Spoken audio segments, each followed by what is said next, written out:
जो आज हम डिस्कस करने वाले हैं extra questions coordinate geometry chapter 7 class 10th के लिए। ठीक है, तो ज़्यादा टाइम वेस्ट न करते हुए चलिए स्टार्ट करते हैं। पहला क्वेश्चन आपकी स्क्रीन पे आ रहा होगा। इसमें आपको कहा गया है, आपको 3 पॉइंट्स दिए गए हैं और आपको प्रूव करना है कि एक इक्विलेटरल ट्राइंगल है और साथ में उसका एरिया भी फाइंड आउट करना है। तो हम क्या करते हैं, पहले एक ट्राइंगल बना लेते हैं बेटे, और ट्राइंगल के 3 वर्टिसेस हम मार्क कर लेते हैं। Let's say A, B and सी। अब है हमें क्या करना है, ए बी, बी सी और ए सी को इक्वल प्रूव करना है।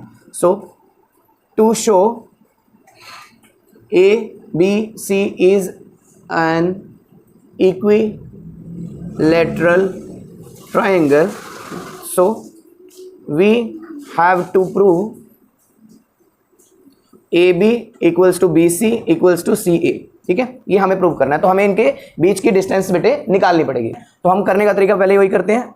तो यहाँ पे हम यूज करेंगे distance formula, x2 minus x1 का whole square plus y2 minus y1 का whole square. So value put करते बेटा, ये हो गया आपका x1 y1, ये हो गया x2 y2। ओके, सो ये आपका बन जाएगा माइनस ए का whole square plus minus a का again whole square. So you will get minus 2a whole square plus minus 2a whole square. So you will get further minus का square करें plus हो जाएगा 4a square plus 4a square, ये भी आ जाएगा। देखो तो ये बन जाता है 8a स्क्वायर, और ये 8 को अगर हम अंडर रूट से बाहर लें तो वैल्यू आ जाती है, निकाल लेते हैं BC को। ठीक है, हम डायरेक्ट वैल्यू पुट कर लेते हैं। तो यहाँ पे आप देखेंगे हम कर लेंगे x1 y1 और ये होगा x2 y2। सिंप्लीफाई करेंगे इसको तो ये बन जाएगी minus under root 3a minus minus हो जाएगा प्लस a स्क्वायर, और आगे बढ़ेंगे बेटा इसी तरह under root 3a minus y1, that minus minus हो जाएगा प्लस, और इसका स्क्वायर करेंगे तो फर्दर वैल्यू बेटे आपके पास आएगी। राइट कर सकते हो यहाँ पे a minus under root 3a का होल स्क्वायर, और यहाँ पे आप राइट कर सकते हो इसको भी इंटरचेंज करें a plus under root 3a का होल स्क्वायर। ओके, अब आप यहाँ पे देखिए बेटे, यहाँ पे आपके पास क्या बन रहा है, a माइनस बी का whole square plus a plus B का होल स्क्वायर। ठीक है, आइडेंटिटी होती है a माइनस बी का whole square plus a plus B का whole square, that is equal to 2 multiply a square plus b square. ये identity आप use करेंगे तो आपका डायरेक्ट आंसर बेटे यहाँ पे निकल जाता है। तो a यहाँ पे a रहेगा और b आपके पास ये वैल्यू आ जाएगी। ठीक है, तो इसका मतलब है कि आपके पास जो आंसर आएगा, जो BC होगा वो आपके पास रहेगा, वो बनेगा 2 into A square plus under root 3a का होल स्क्वायर, ये बन जाएगा। अब इसको और सिंप्लीफाई करें तो ये बन जाएगा 2 इंटू ए स्क्वायर। देखो इसका स्क्वायर करेंगे बेटा ये 3, और a का स्क्वायर करें तो a स्क्वायर, तो इनको प्लस करेंगे तो बेटा ये बन जाएगा 2 इंटू 4a स्क्वायर, और फाइनल आया स्क्वायर ये, और इसके ऊपर क्या रहेगा बेटे, अंडर रूट रहेगा यहाँ सभी के पास। ठीक है, ये हमारा आ गया। ठीक है, उसके बाद हमारे पास, उसके बाद हमें निकालना बेटे CA। तो CA कैसे निकलेगा, अगेन हम वैल्यू पुट करेंगे x1 y1 x2 y2। तो ये वैल्यू बन जाएगी under root 3a minus a का whole square plus under root 3a minus a का होल स्क्वायर। अगेन आप यहाँ पे देखिए बेटे, माइनस माइनस यहाँ पे कॉमन लिया जा सकता है, तो ये माइनस का जो हम स्क्वायर करेंगे कॉमन लेंगे तो अंदर वैल्यू क्या रह जाएंगी, प्लस में रह जाएंगी। ठीक है, और ये अगेन वैल्यू यहाँ पे आप देख सकते हो, अगेन एक वैल्यू फिर वैसी बन गई जैसे हमने अभी आइडेंटिटी यूज की थी। ठीक है, माइनस का स्क्वायर करें प्लस हो जाता है, या 1 भी आप लगा सकते हो। तो आपके पास फाइनली यहाँ पे देखो a प्लस बी का होल स्क्वायर हो गया, a माइनस बी का अगेन होल स्क्वायर हो गया। तो यहाँ पे भी आपके पास जो आइडेंटिटी ये वाली हमने यूज़ की थी, इसी को यहाँ पे यूज़ कर सकते हैं। सो अंडर रूट 3a का होल स्क्वायर अगेन आ जाएगा प्लस a का स्क्वायर आ जाएगा, तो वैल्यू बन जाएगी अगेन स्क्वायर करेंगे 3a का whole square plus a square, और फर्दर बनेगा 2 मल्टीप्लाई 4a का whole square, and finally under root में, ये सभी अंडर रूट में रहेंगी वैल्यूज़, और ये भी अंडर रूट में। तो आपके पास क्या वैल्यू है बेटे, a स्क्वायर। ठीक है, तो आप देख पा रहे होंगे बेटे, आपके पास जो वैल्यूज आ रही हैं वो सभी सेम आ रही है। इसको भी हम हटाएं तो ये वैल्यू आप देख सकते हो, यहाँ पे ये वैल्यू आप देख सकते हो, और ये वैल्यू। तो इससे हमें पता लगता है therefore AB equals to BC equals to CA। ठीक है, तो हमारे पे यहाँ पे तीनों साइड इक्वल मिल रही है, इसका मतलब ये इक्विलेटरल ट्राइंगल है। अब हमें इसका एरिया भी फाइंड आउट करना है। इसका एरिया फाइंड आउट करना है। एरिया ऑफ इक्विलेटरल ट्राइंगल का एरिया होता है under root 3/4 into side square. Okay, और साइड जो है वो हमारे पास अभी कितनी आई है, अंडर रूट 8a। ये हम वैल्यू यहाँ पे पुट कर देते हैं। So under root 8a square का स्क्वेयर जब हम करेंगे तो स्क्वेयर से रूट कैंसिल हो जाएगा, under root 3/4 into 8a square आ जाएगा, 4 2 ज़ा 8 हो जाएगा, और 2 अंडर रूट 3a स्क्वेयर आपके पास आंसर आ जाएगा। स्क्वेयर यूनिट आपका जो भी होगा बेटे आंसर आ जाएगा। ठीक है, इस तरह से आप एरिया यहाँ पे फाइंड आउट कर सकते हो। ठीक है, नेक्स्ट क्वेश्चन में आपको एक सी पॉइंट दिया है जो इक्वी डिस्टेंस है from A and B. Okay, तो मैंने आपको बताया था जहाँ पे इक्वी डिस्टेंस वर्ड होगा वहाँ पे आप क्या करेंगे, इस तरह का वी यहाँ पे बना लेंगे। ये आपका सी पॉइंट है बेटे, इसके कोऑर्डिनेट दे रखे हैं और ए और बी के कोऑर्डिनेट भी आपको मेंशन है। और आपको फाइंड क्या करना है बेटे, फाइंड करना है एक्स, फाइंड एक्स। आपको करना क्या है, जहां पे इक्विडिस्टेंस वर्ड होगा मैंने आपको पहले बताया था, here C is equidistant from A and B. इसका मतलब है कि A C is equal to B C आप यहाँ पे होगा। और हम इसकी स्क्वेयरिंग कर लेंगे बेटा दोनों साइड, तो हमें स्क्वायर रूट लगाने की जरूरत नहीं पड़ेगी। तो हम यहाँ पे डायरेक्टली वैल्यू पुट कर सकते हैं। हम इसको कंसीडर कर लेते हैं x1 y1 x2 y2। Okay, value put करते हैं। सो ये बन जाएगा 3 माइनस माइनस हो जाएगा +2 स्क्वायर प्लस, और ये बन जाएगा -1 -3 का होल स्क्वायर। और BC को भी हम इस तरह ही निकाल लेते हैं, ये रहा हमारा BC। तो ये बन जाएगा बेटा, ये हो जाएगा x2 y2। तो आप देख सकते हो x माइनस का हो जाएगा प्लस का 2 होल स्क्वायर, और ये 8 - 3 का होल स्क्वायर हो जाएगा। इसको सिंप्लीफाई करेंगे तो x की वैल्यू आ जाएगी। तो x की वैल्यू पता कितनी आएगी, 5 स्क्वायर प्लस ये -4 का होल स्क्वायर हो जाएगा, ये a square plus b square plus 2ab हो जाएगा बेटा, 4x हो जाएगा, और यहाँ पे 5 का स्क्वायर हो जाएगा। तो आप देख पा रहे होंगे कि 5 का स्क्वायर 5 के स्क्वायर से कैंसिल आउट हो जाता है। यहाँ पे इसका स्क्वायर करेंगे बेटा तो ये बन जाएगा 16 equals to x square plus 4 plus 4x, ये बन जाता है। ओके, इस 16 को भी हम राइट साइड में शिफ्ट करें तो ये माइनस का हो जाता है। तो ये वैल्यू आ जाएगी x square plus 4x plus 4 minus 16, then you will get x square plus 4x minus 12। अब यहाँ पे हम क्या कर सकते हैं, मिडिल टर्म स्प्लिटिंग लगाएंगे तो x की वैल्यू आ जाएगी बेटे। वन फर्स्ट को लास्ट से मल्टीप्लाई करें तो क्या बन जाता है बेटे, -12 के फैक्टर करने हैं, 6 2 12, माइनस करेंगे तो 4 आ जाएगा। So here x square plus 6x minus 2x minus 12 आ जाएगा। इन दोनों में जो कॉमन आ रहा है x प्लस 6, और यहाँ पे -2 कॉमन आ रहा है x प्लस 6। फर्दर सिंप्लीफाई करें बेटे तो x प्लस 6 अलग हो जाता है और आपका x माइनस 2 अलग हो जाता है। ठीक है, तो ये वैल्यू आपके पास आ जाती है बेटे। इनको इक्वल टू 0 करेंगे हम तो ये बन जाएगा x इक्वल्स टू -6। ठीक है, एक ही वैल्यू आ जाएगी, और इसको इक्वल टू 0 करेंगे, राइट में शिफ्ट करेंगे तो x की वैल्यू 2 आ जाएगी। ठीक है, तो इस तरह से बेटे x की वैल्यू मिल जाएगी आपको। अब आपको एक और चीज़ फाइंड आउट करनी है, what is the distance between BC। आपको BC भी फाइंड आउट करना है। ठीक है, तो BC आपको फाइंड आउट करना है तो डिस्टेंस फॉर्मूला लगेगा, लेकिन यहाँ पे आपके पास दो वैल्यूज अलग अलग हैं तो दोनों वैल्यू से हम निकालेंगे। ठीक है, कैसे करेंगे, पहले हम यूज़ करेंगे 4x इक्वल्स टू -6, इसको यूज़ करेंगे हम पहले। ठीक है, तो उसमें हम क्या करेंगे, यहाँ पे -6 यूज़ करेंगे और डिस्टेंस निकाल देंगे। राइट, x2 माइनस x1 का whole square plus y2 minus y1 का होल स्क्वायर हम करेंगे। तो फर्दर सिंप्लीफाई करें तो -6 प्लस 2 का होल स्क्वायर हो जाता है बेटे, और 8 - 3 का होल स्क्वायर हो जाता है। सिंप्लीफाई करें तो -4 का स्क्वायर होता है और ये 5 का स्क्वायर हो जाता है। ठीक है, उसके बाद सिंप्लीफाई करेंगे और इसको, ये बन जाएगा 16 प्लस 25 अंडर रूट में, और फाइनली आंसर आएगी 41 यूनिट्स। ठीक है, तो ये 41 आपकी BC की डिस्टेंस आ जाती है बेटे। इस तरह क्वेश्चन नंबर 3 में आपको दिया गया है, इसको आप ध्यान से पढ़िएगा, सेंट्रोइड के ऊपर बेस्ड। अब मैं आपको पहले बता दूं कि सेंट्रोइड क्या होता है। जैसे आपके पास एक ट्रायंगल है बेटे, इस ट्रायंगल में यानी कि मीडियन का मतलब है कि ये इसके आधे हिस्से को क्रॉस करके जाए। तो फर्स्ट ये हो गया लाइन, दूसरी आपकी ये है, और तीसरी आपकी इधर से जाती है। तो ये जो कॉमन पॉइंट आता है बेटे, इसी को हम क्या कह देते हैं, सेंट्रोइड कह देते हैं। ठीक है, ये आपका सेंट्रोइड है। 3 पॉइंट्स मिलेंगे यहाँ पे x1 y1, यहाँ पे B पॉइंट आपको मिलेगा x2 y2। ओके, और आपको C पॉइंट मिलेगा बेटा x3 y3। ओके, ये 3 पॉइंट्स मिलेंगे। तो आपको सेंट्रोइड पॉइंट के कोऑर्डिनेट यहाँ पे निकालने हैं। ठीक है, तो बहुत आसान तरीका है, इसमें आपको एक फॉर्मूला यूज करना है। तो वो क्या है, यहाँ पे आप इसको O पॉइंट कंसीडर कर सकते हो।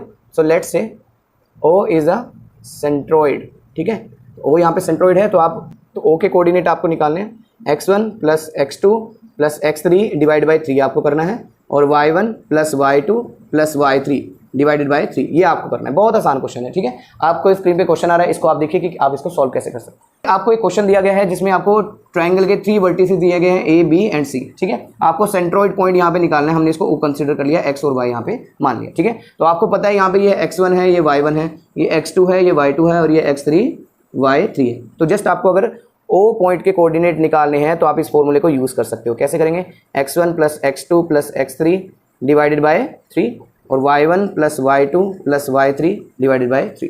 तो आप वैल्यू पुट करेंगे, देखो क्या आएगा, -3 प्लस 5 माइनस 8 डिवाइडेड बाय 3 कर देंगे। x वाली वैल्यूज़ को ऐड कर देंगे, माइनस होगा तो माइनस लगा देंगे, और y को -2 प्लस 5 डिवाइडेड बाय 3। इसको सिंप्लीफाई करेंगे तो आपके पास देखो, अगर इन दोनों को प्लस करें बेटे, -11 प्लस 5 डिवाइडेड बाय 3, और इनको करें तो बेटे इनको माइनस करेंगे तो 3 ही आ जाएगा डिवाइडेड बाय 3। और सिंप्लीफाई करें 6/3 और ये 3/3, इनको कट करेंगे तो वैल्यू आएगी बेटा 2 और 1, 2 और 1। तो ये आपके बेटे सेंट्रोइड की कोऑर्डिनेट यहाँ पे आ जाते हैं। ठीक है, इस तो बेटे नेक्स्ट क्वेश्चन में आपको P और Q यहाँ पे 2 पॉइंट्स दे रखे हैं और A पॉइंट उस लाइन सेगमेंट के ऊपर लाई कर रहा है। ठीक है, और आपको एक कंडीशन यहाँ पे दे रखी है ये वाली, इसको आपको समझना है और उसके बाद आपको क्या करना है, x और y की वैल्यू निकालनी है और उसको इस इक्वेशन में पुट करके k की वैल्यू फाइंड आउट करनी है। ठीक है, तो x और y का मतलब क्या है कि यहाँ पे ये जो x और y यानी कि a के जो कोऑर्डिनेट है बेटे उसको हमने x और y कंसीडर कर लेना है। ठीक है, तो वैल्यू पुट करते हैं। देखो हम सबसे पहले ऐसे क्वेश्चन में जहाँ पे आपको बेटे रेशियो दे रखी हो तो ऐसे क्वेश्चन को सबसे पहले आपको समझना है। ठीक है, मान लीजिए मैं इसको यहाँ पे दोबारा फिर से बना रहा हूँ, आपके पास एक P पॉइंट है, एक Q पॉइंट है। आप ध्यान से देखिए बेटे, PA जो है वो आपका 2 है, यानी कि ये जो A पॉइंट है यहाँ से लेके यहाँ तक की जो डिस्टेंस है वो 2 है और नीचे वाली डिस्टेंस 5 है, यानी कि PQ यहाँ से टोटल जो है वो 5 है। आपकी ये रेशियो नहीं गिवन है बेटे, ये आपका ऑलरेडी मेंशन है साइज के अकॉर्डिंग लेंथ के। ठीक है, और आप देखिए तो ये वाला हिस्सा कितना होगा बेटे, ये होगा 3 हिस्सा, क्योंकि इन दोनों को प्लस करेंगे तभी टोटल 5 बनता है। तो आपकी एक्चुअल जो रेशियो है बेटे वो क्या होगी, 3:2 होगी, यानी कि ये जो पॉइंट है बेटे ये 2:3 पे मेंशन है, नोट 2:5 पे इंडिकेट किया गया। अब आपको बेटे इसमें क्या करना है, ए पॉइंट्स के कोऑर्डिनेट निकालने हैं बाय यूजिंग सेक्शन फॉर्मूला। जहां पे रेशियो गिवन होती है वहां पे सेक्शन फॉर्मूला लगाना है। सो बाय यूजिंग सेक्शन फॉर्मूला। ठीक है, तो सेक्शन फॉर्मूला लगाएंगे, ए पॉइंट के कोऑर्डिनेट निकालने हैं हमें एक्स और वाई की वैल्यू, तो वो होगा m1 x2 plus m2 x1 divided by m1 plus m2 y1 और नीचे m1 प्लस m2 आ जाएगा। वैल्यू पुट करते हैं, देखो ये आपका x1 y1 है, ये आपका x2 y2 है और ये आपका m1 m2 है। ओके, वैल्यू पुट करेंगे तो वैल्यू आएगी बेटा 2 + 3, हम यहाँ पे करें, नीचे भी 2 + 3 आ जाएगा और दूसरी साइड में भी 2 + 3 और नीचे 2 + 3। यहाँ पे x2 वैल्यू पुट करेंगे, देखो -4 है और 6 है और दूसरी साइड में बेटा -1 है और यहाँ पे -6 है। वैल्यू पुट करेंगे, आंसर निकाल लेंगे, -8 + 18 और नीचे आ जाएगा 5 और दूसरी साइड में -2 -18 आ जाएगा और नीचे 5 आ जाएगा। इसको और सिंप्लीफाई करें तो 10/5 और इसको सिंप्लीफाई करें ये -20/5 हो जाता है। तो वैल्यू आ जाएगी बेटा 2 और ये आ जाएगी -4। तो ए के कोऑर्डिनेट आपको मिल चुके हैं। आप देखो बेटे ये आपकी x की वैल्यू है, x हो जाएगा आपका 2। ठीक है, तो x की वैल्यू होगी बेटा 2 और y की वैल्यू हो जाएगी -4। ओके, तो ये 2 वैल्यू मिल चुकी है। अब आपको k की वैल्यू फाइंड आउट करनी है, इस k की वैल्यू, और वो कहाँ से मिलेगी बेटे, इस कंडीशन से मिलेगी, ये जो आपको इक्वेशन दे रखी है। इसको सिंप्लीफाई करेंगे, यहाँ पे इक्वेशन 1 हम मार्क कर लेते हैं, from 1 equation 3x + k × y + 1 = 0। तो वैल्यू पुट करेंगे 3 × 2 + k × y की वैल्यू है -4 + 1 और सिंप्लीफाई करें, ये हो जाएगा बेटा 6 + k और ये हो जाएगा -3 = 0। 6 राइट साइड में शिफ्ट हो जाएगा तो -3 = -6, माइनस से माइनस कैंसिल और k की वैल्यू बेटा आ जाएगी 2।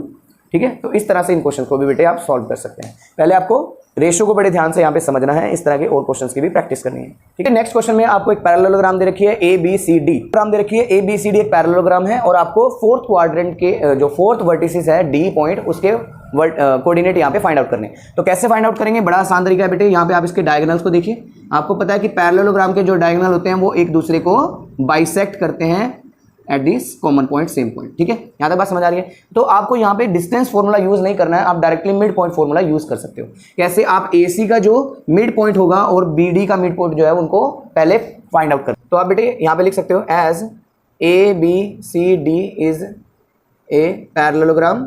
ठीक है, तो उसके बाद आपको सिंप्लीफाई क्या करना है, यहाँ पे मिड पॉइंट ऑफ AC आप यहाँ पे सबसे पहले फाइंड आउट करेंगे। तो AC क्या बनेगा, देखो x1 y1 x2 y2, तो 3 - 6/2 और दूसरा y की वैल्यू प्लस करेंगे, -4 + 2 और डिवाइड बाय 2 करेंगे। ठीक है, तो आपके पास वैल्यू कितनी आएगी, -3/2 और दूसरा -2/2। ओके, इसको अभी ऐसे ही रहने देते हैं। अब इसी तरह हम BD भी निकाल लेते हैं। So mid point of BD, तो BD कैसे निकलेगा बेटा, -1 + x/2 -3 + y/2 हम यहाँ पे करेंगे। अभी मैंने आपको बताया कि O जो है वो इन दोनों के बाइसेक्टर यानी कि मिड पॉइंट दोनों के सेम आते हैं, यानी कि जो x वाली वैल्यू है वो इस x के साथ मैच हो जाएगी। ठीक है, और ये y वाली वैल्यू बेटे इस y के साथ इक्वल में आ जाएगी। 2 = -1 + x/2 हमने इसको इसके साथ इक्वेट करना है और दूसरा y वाली वैल्यू को बेटे y वाली के साथ इक्वेट कर देना है, -2/2। तो आप देखेंगे कि नीचे 2 से 2 कैंसिल हो जाता है और ये लेफ्ट में आके प्लस का हो जाता है, तो -2x की वैल्यू आ जाती है। ठीक है, और इसमें भी 2 से 2 कैंसिल शिफ्ट हो जाता है, तो y की वैल्यू -2 + 3, तो y की वैल्यू बेटे आ जाती है 1। ठीक है, तो इस तरह से आप इनको सॉल्व कर सकते हो। अगर आपको कोई कोऑर्डिनेट नहीं दे रखे हैं तो आप जो पैरेललोग्राम है, कोई क्वाड्रिलेटरल है, उसकी प्रॉपर्टी को यूज करके आप क्वेश्चन के जो भी वैल्यू आपसे पूछिए वो निकाल सकते हैं। ठीक है, चलिए नेक्स्ट क्वेश्चन में आपके वो रेशो फाइंड आउट करने के लिए बोला जा सकता है, जिसमें आपको एक पॉइंट P दे रखा है जो अदर 2 पॉइंट्स को क्या कर रहा है बेटे, डिवाइड कर रहा है। इसका मतलब क्या है कि P पॉइंट के कोऑर्डिनेट यहाँ पे आपको मेंशन है, और ये P पॉइंट है और A और B को ये डिवाइड कर रहा है, उसके रेशो आपको फाइंड आउट करने हैं। तो जब भी आपको रेशो फाइंड आउट करने के लिए बोले तो आप K रेशो 1 यहाँ पे ले सकते हो। तो सिंपली आपको K की वैल्यू फाइंड आउट करनी है। तो A और B के कोऑर्डिनेट भी आपको दे रखे होंगे और P के कोऑर्डिनेट भी आपको दे रखे होंगे। तो ये वैल्यू आपको यहाँ पे दे रखी है, आपको K की वैल्यू फाइंड आउट करनी है। कैसे फाइंड आउट करेंगे आप उसको देखिए। सिंपली आपको क्या करना है, सेक्शन फॉर्मूला यूज करना है, बाय यूजिंग सेक्शन फॉर्मूला। ठीक है, तो उस केस में आप क्या करेंगे, P के कोऑर्डिनेट आपको दे रखे हैं x y, यानी कि आपको अभी मैं फॉर्मूला लिख रहा हूँ m1 x2 + m2 x1 upon m1 + m2। ठीक है, और दूसरे में y की वैल्यू भी हम पुट करेंगे m1 y2 + m2 y1 upon m1 + m2। अब आपको क्या करना है, इसको सिंप्लीफाई करना है। तो यहाँ पे आप देखिए P के जो कोऑर्डिनेट हैं वो आपको 2 - 5 दे रखे हैं। उसके बाद वैल्यू पुट करेंगे k + 1 और नीचे भी आ जाएगा k + 1, और दूसरी साइड में भी k + 1 और नीचे भी k + 1। वैल्यू पुट करेंगे x1 y1 x2 y2। ठीक है, तो यहाँ पे आपके पास आ जाएगा 4 - 3, और दूसरी साइड में यहाँ पे आपके पास आ जाएगा -9 और ये 5 यहाँ पे आ जाएगा y1 की वैल्यू। अब इसको सिंप्लीफाई करेंगे तो वैल्यू आएगी 4k - 3 अपॉन k + 1, और दूसरी साइड से -9k + 5 अपॉन k + 1, और यहाँ से P पॉइंट के कोऑर्डिनेट आते हैं। तो आपको पता है बेटे कि यहाँ पे जो ये x की वैल्यू होती है, ये x को रिप्रेजेंट करती है, तो हम इसको इक्वेट कर देते हैं। 2 = 4k - 3 अपॉन k + 1, ये लेफ्ट में क्रॉस हो जाएगा, 2 × k + 1 4k - 3, और इसको सिंप्लीफाई करें 2k + 2 = 4k - 3, और सिंप्लीफाई करेंगे तो ये 2k राइट में और इसको लेफ्ट में शिफ्ट कर लेते हैं। तो वैल्यू बन जाएगी बेटा 4k - 2k, ये वैल्यू बन गई बेटे 2 + 3। सिंप्लीफाई करेंगे ये बन जाएगा 2k = 5, और सिंप्लीफाई करें तो k की वैल्यू आ जाएगी 5/2। ठीक है, तो आप देख पा रहे होंगे कि जो हमारी गिवन रिक्वायर्ड रेशो है, जो रिक्वायर्ड रेशो आपको निकालनी थी बेटे, वो क्या आ रही है, k = 5/2, और इसके डिवाइड में 1 लगा हुआ है, तो ये आपकी रेशो आ जाती है। k रेशो 1 आपके पास बनेगी 5:2। ठीक है, तो ये आपकी रेशो आ जाती है। ठीक है, तो बेटे जितने भी क्वेश्चन अभी हमने किए हैं उनके आपको टाइप वाइज क्वेश्चंस को प्रैक्टिस करना है। ठीक है, चाहे कुछ क्वेश्चंस वेरिएबल वाले हों वो भी आपको प्रैक्टिस करने हैं, और कुछ नंबर्स वाले क्वेश्चंस को प्रैक्टिस करना है। तो बच्चों आई होप आपको ये वीडियो अच्छी लगी होगी, आप अपने फ्रेंड्स के साथ ज़्यादा से ज़्यादा शेयर कीजिएगा। और बेटे आज की वीडियो में इतना ही, फिर मिलूंगा नेक्स्ट वीडियो में बिल्कुल न्यू फ्रेश टॉपिक के साथ। तब तक के लिए have a nice day, thanks for watching.